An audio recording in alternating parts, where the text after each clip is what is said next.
belong. Love, faith, fun, generosity, where we belong. Cultures and classes coming together as one.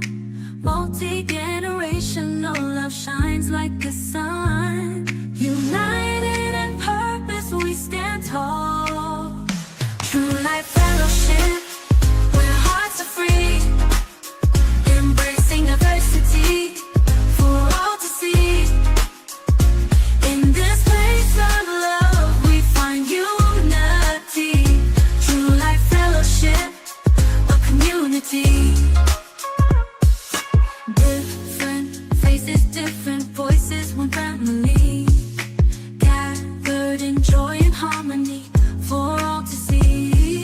Together we worship, in faith we believe. True Life Fellowship, where love we receive. In this house, love is the key. True Life Fellowship, where hearts are free, embracing diversity for all to see. In this place of love, we find unity. True Life Fellowship, a community.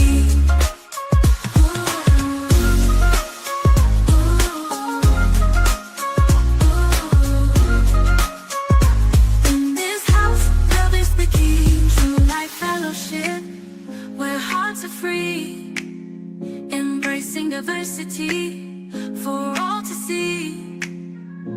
In this place of love, we find unity. True Life Fellowship, a community. True Life Fellowship, where hearts are free, embracing diversity for all to see. In this place of love, we find unity. True Life Fellowship, a community.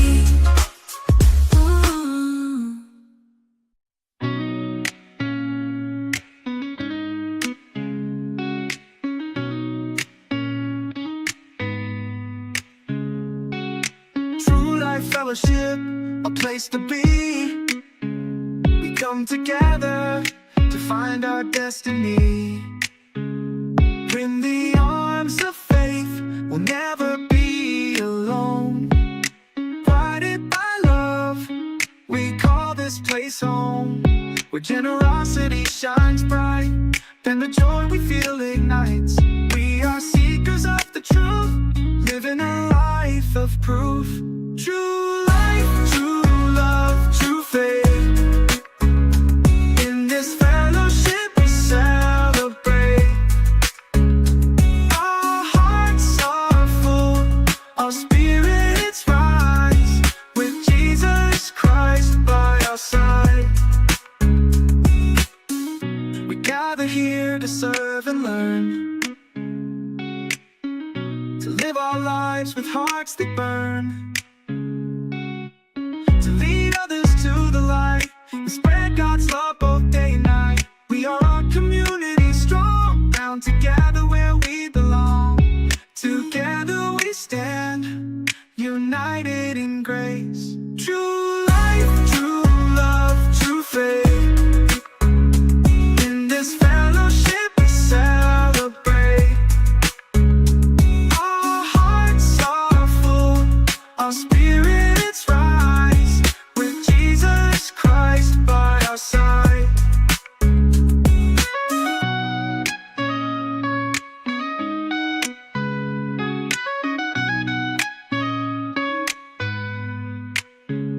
True life, true love, true faith. In this fellowship we celebrate.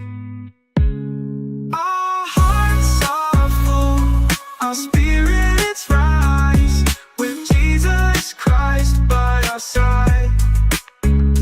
True life, true love, true faith.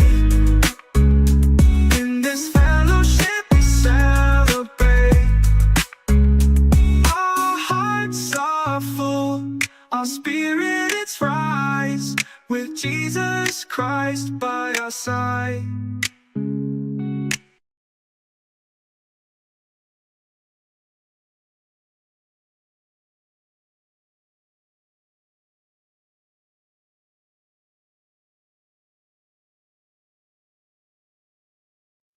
Hey, everybody. Welcome to your midweek boost.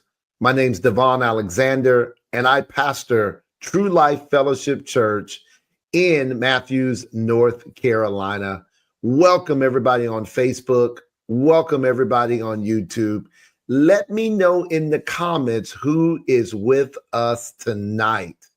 Listen, I had an amazing opportunity to be interviewed for a podcast called The Power Source with my good friend Jason Smith.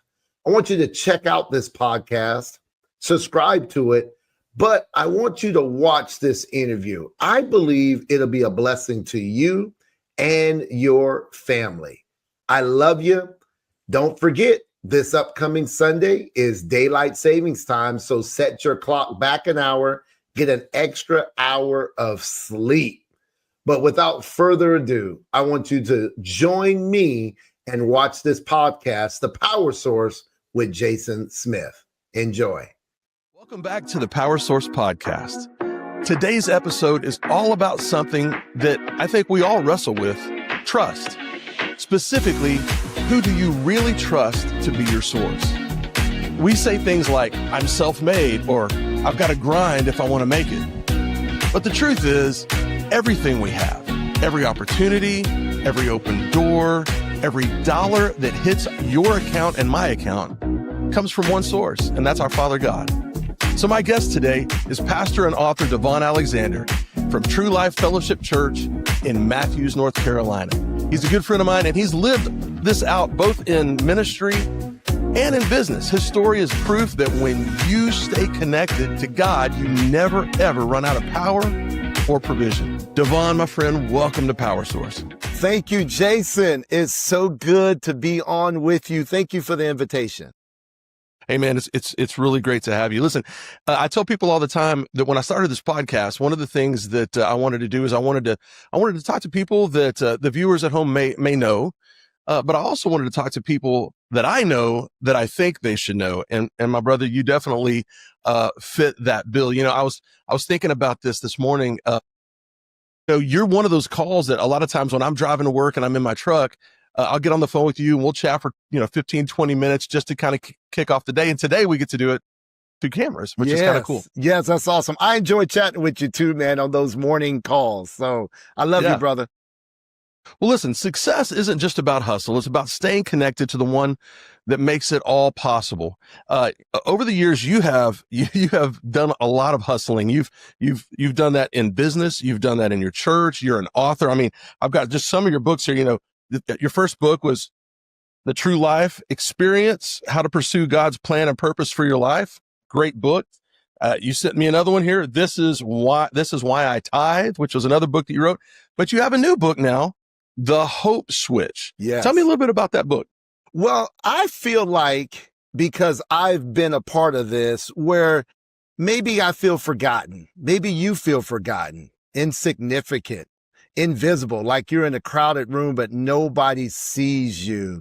And so I wrote this book for the hopeless, for those that feel like their plans and their purposes are just not coming into fruition.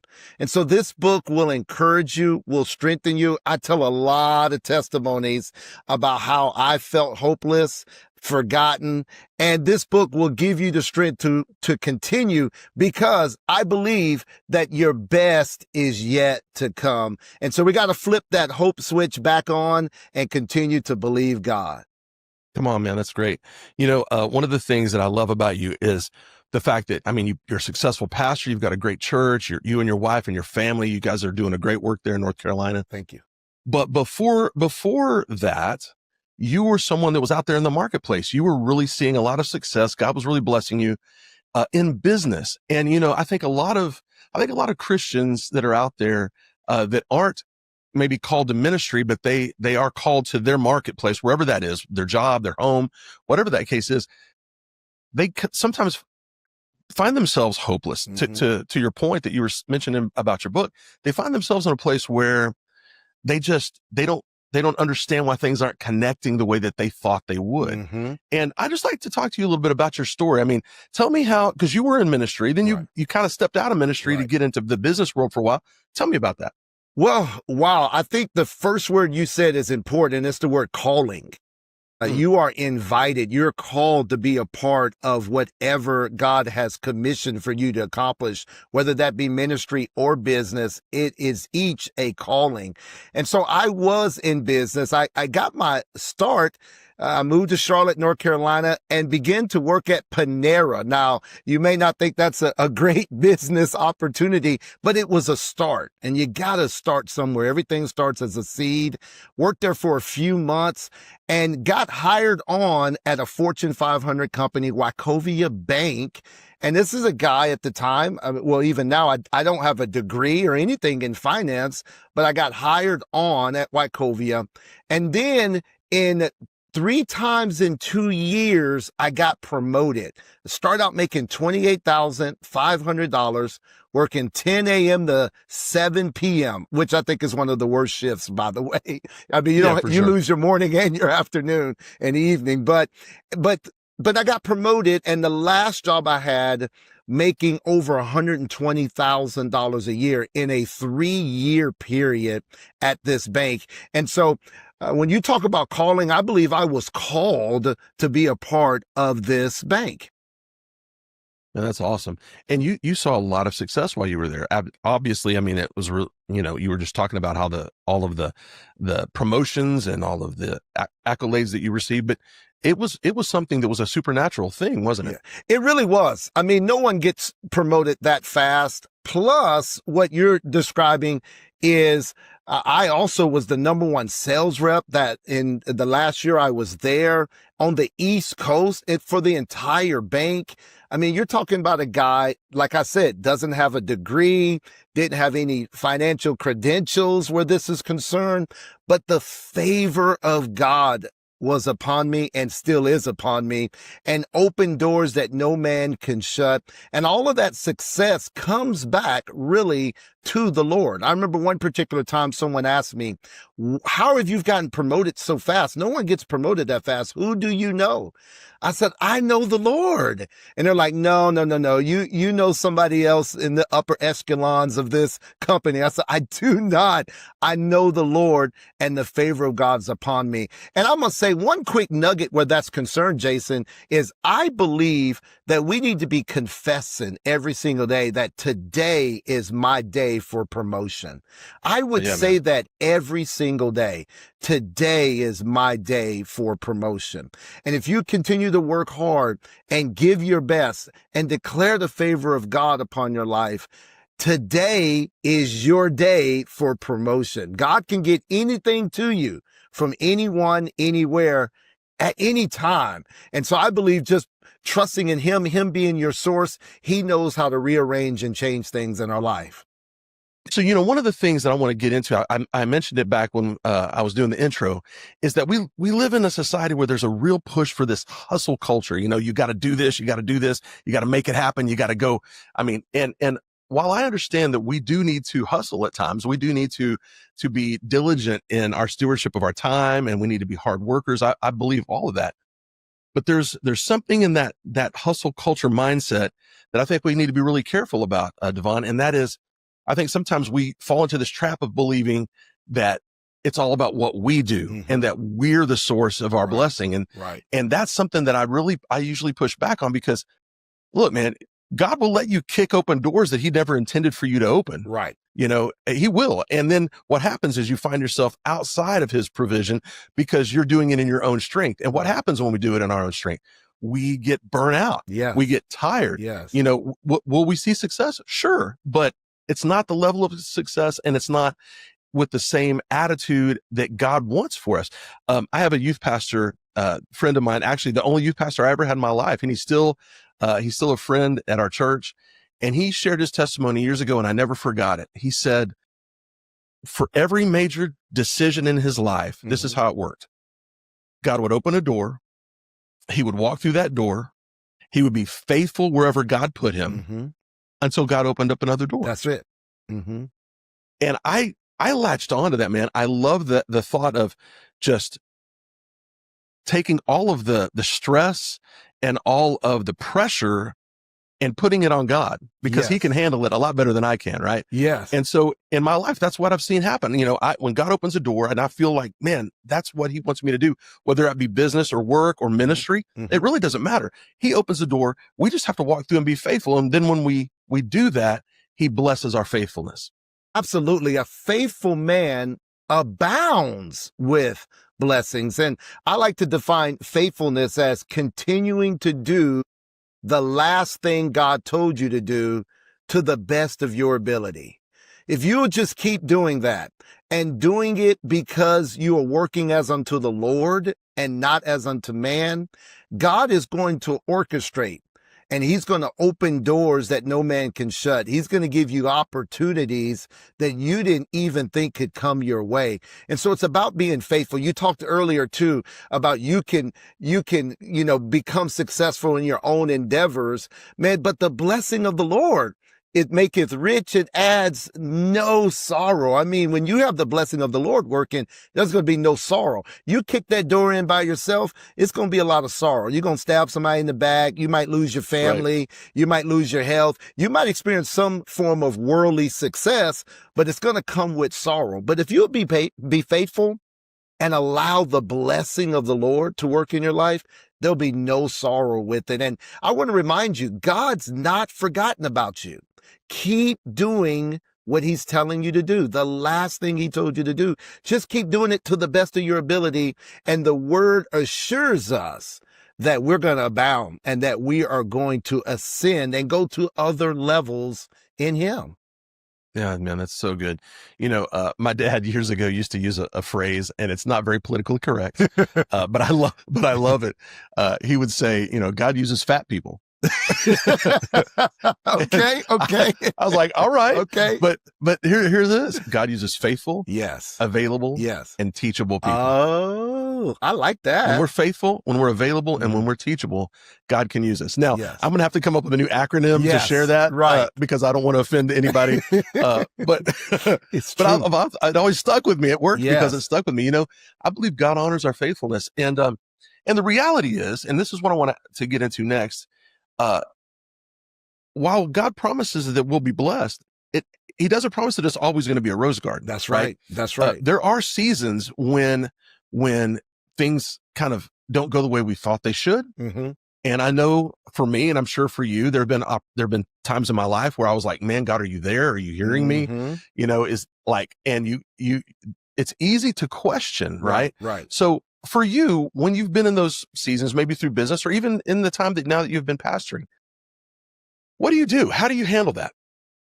Well, one is there are two constants in the earth, I believe. The first one, Jesus Christ is the same yesterday, today, and forever. That is constant. What you see of him in the New Testament, you see of him today. He is the same. The other constant is change. Change is constant. So in order to continue in him, you must be flexible, adaptable, and adjustable. You're going to have to be able to be pliable, to be mendable and moldable, because what's going to happen is things will change. Seasons will change. You're not always on the cloud nine. You might be in the valley, but understand you're going from through the valley to the mountaintop, right? Yeah. And so all things doesn't feel great all the time, and you don't feel like things are working all the time. So you're going to have to be flexible, adjustable, and adaptable. You got to learn how to pivot. Sometimes you feel like you're going to hit a wall. Maybe I've hit a wall in this industry or in this business or in this opportunity. Learn how to pivot, change your direction, not your purpose, but your direction. I love the example where the disciples were fishing, right, on one side of the boat, and Jesus said, cast your net on the other side of the boat. That was a pivot, right? Sure. And so they pivoted and they did what he said through simple obedience, and the seasons changed. And so I'll encourage people just be flexible. Be adaptable, be adjustable. Yeah. Don't be so attached to wherever it is you are. Understand that it's a process and you and I are making progress. And as we make progress, don't compare it to anybody else's progress. Are you further along today than you were yesterday? I believe that's success. I believe success is the Lord is with you, and incrementally you're getting further and further along than you were yesterday. That's the goal anyway. And I believe that is success. Amen. That's great. The funny part about that story, with the disciples and the fishes and everything is if you go under the water, the difference between the right side of the boat and the left side of the boat was maybe 15, 20 feet, Right. Maybe like under the water, man, like you're talking about a very short distance. Yeah. So all of the success that they experienced by doing that was totally based on obedience. Yes. Yes. It wasn't that, you had thousands of fish over here and 5 feet to the left of them, they weren't hanging out at all. Right. It wasn't that at all. It was about obedience. Just It was about obedience to God, which I think is a lot of times I think we get too tripped up in our own head. I mean, we get in our own head and we start trying to figure things out on our own. And honestly, I believe that's where the enemy really can attack us, because he wants us to be down. He wants us to be depressed. He wants us to question everything. He wants us to question God. Right. He wants us to question our decisions. Right. I mean, there's so much that he wants to push uncertainty into our mind. Right. Yes. And when it comes to business or ministry or whatever, again, this whole thing is about trusting God wherever he's planted you. Yeah. Because, for the people that are watching, God may have called you to be a stay-at-home mom, but that's a calling. That's a calling on your life, and you want to do that, but you still question, wow, should I be doing this, or should I be working to help my husband? I mean, God always wants us to have the very best, and the devil always wants us to question that. Right. Maybe you're a business person, maybe you're a pastor, and you're constantly being bombarded with doubt and condemnation. We have to push back against that and understand when we're placed where God put us, when God opened a door and we walked through and we put our roots down there, he is going to bless us more than we could ever ask or think, isn't he, Pastor? He really is. I'm a living witness of it, that he will bless you more than whatever you ask or think. The key is what you're saying is obedience, simple obedience. I tell this story in my book, and I think it's applicable to this conversation. I was a brand new employee at Wachovia Bank. On Fridays, they had dress down days, which is simply you could wear jeans and a polo. And who tucks in a polo, right? I used to wear my polo out. You shouldn't tuck in a polo. This manager used to walk up to me and say to me, tuck in your polo. Now, he would pass 15 or 20 people to come right up to me and tell me to tuck in your shirt. And I was like, hey, man, I feel like you're discriminated against me, right? Why are you picking me? Why are you singling me out? All these other people have their shirt untucked. And he would every Friday, he would come to me and say, tuck in your shirt. One day he said, I'm not going to tell you again, tuck in your shirt. And I drove home and the Lord spoke to me and he said, if you can't obey him, you can't obey me. And I said, wow. So I went into his office on Monday and I apologized. I said, you will never have to tell me to tuck my shirt in again. I have been in rebellion and I'm wrong. He said to me, he shut the door. He said to me, you are going places. These other people are not going anywhere, but you are. And I can't let a little rule like tuck in your shirt and you disobey it hinder you from going places. And I think a lot of times he saw something in me and it, you know my story, 3 times in 2 years I was promoted. He saw something in me. And I think a lot of times we're looking for agreement. Like God tells us to do something, or maybe a leader tells us to do something and, oh, I don't agree. And I believe the Lord's not asking you to agree. It's great that we can walk together and agree, but we can also walk together when we submit. And there's power in submission, which simply means I don't agree. However, because you said it, I'm going to do it anyway. And I think a lot of our success really comes in submission. I believe it comes in, I don't want to do that, but you said do that and I'm going to do it. I'm too afraid to, you use the example of or not a single mom, but a stay-at-home mom. Maybe she's working, but she wants to be a stay-at-home mom and she's being led to leave her job. And you're saying, man, I don't know how we're going to make ends meet. I don't agree I should leave my job because I don't know how we're going to make it. But when you submit to what the Lord is saying, you open up the windows for him to provide for you in ways that you have never fathomed. And so I believe a lot of our success, especially in business, really is in submission, humbling yourself and submitting to the instructions from the Lord. What do you think? I mean, I totally agree, and I think people need to understand that God's blessing is always going to be better than man's. Yeah. A lot of times we want to compare. Have you ever been in a situation where, like, you had, even in business or at work, where you had two options in front of you that generated income, right? Mm-hmm. And this one over here actually was going to give you more, but you felt like God was calling you to this one, Mm-hmm. and it didn't make sense in the natural, Mm-hmm. right? Mm-hmm. Because you're like, well, this one I'm going to make more money, this one I'm not, but God, I feel like God's talking. But then you make the choice, you go to the one that God had for you, and you end up in such a better place long term. Yes. Because he's guiding your steps, right? Yes. I think, again, it goes back to this idea of, if you're pursuing wealth, you can get off course. If you're pursuing blessings, if you're pursuing God, yes, you're never going to be in the wrong place. That's you're always right. going to be in the right place at the right time. Absolutely. I mean, Hebrews 11:6, watch this, says, without faith, it's impossible to please God, for he who comes to God must believe that he exists. Watch this. And he's a rewarder of them that diligently seek him. I saw this the other day, Jay. He's not a rewarder of them that seek the reward. Come on, man. He's a rewarder of them that seek him. And as we seek him, how do we seek him? We listen to him. We make him a priority. We obey him. Then he will reward the diligent that are seeking him. And I think too often we're seeking the reward.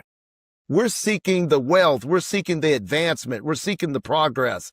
We're seeking even healing, possibly, right? Yeah. When we should be seeking him and then allow him to do what he does best, and that's reward those that diligently seek him. And so I believe you're right on. As we seek him, he's going to open up the doors, and it's going to be better than we can ever anticipate. In these last couple minutes here that we have together, I want to talk a little bit about when you transitioned out of the business world into pastoring your church. Wow. Tell that story, how that came about. Okay. And where you guys are now. Wow, great story. So here I am making six figures, doing very well, #1 sales rep.